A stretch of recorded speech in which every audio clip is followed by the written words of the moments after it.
You are youth of the noble birthright. You may not at this time know what that means.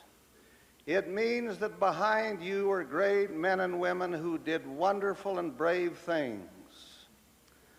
They made decisions that were not easy to make, and in many cases they paid a terrible price for those decisions. Some of them even giving their lives rather than forsake the truth they had embraced.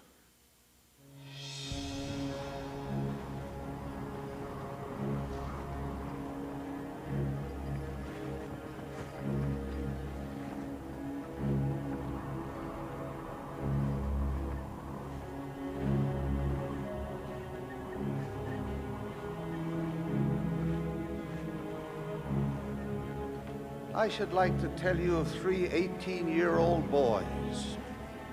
In 1856, more than 1,000 of our people, some of them perhaps your forebears, found themselves in serious trouble while crossing the plains to this valley.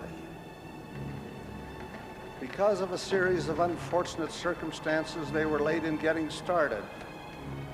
They ran into snow and bitter cold in the highlands of Wyoming. Their situation was desperate, with deaths occurring every day.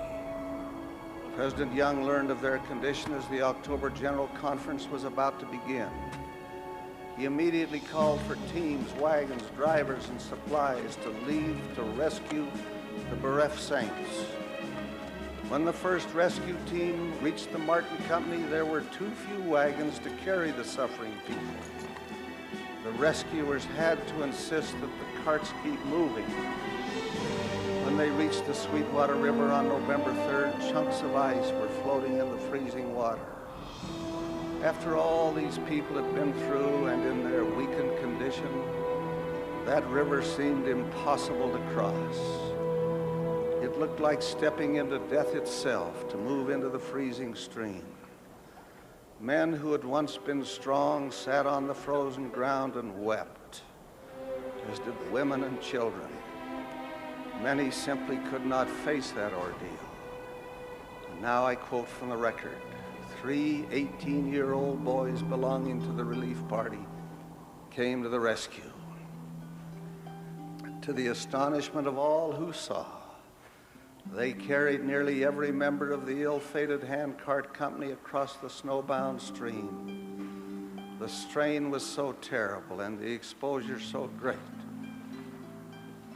that in later years all the boys died from the effects of it.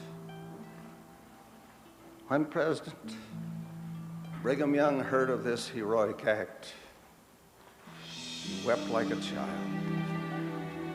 and later declared publicly that act alone will ensure C. Allen Huntington, George W. Grant, and David P. Kimball an everlasting salvation in the celestial kingdom of God, worlds without end.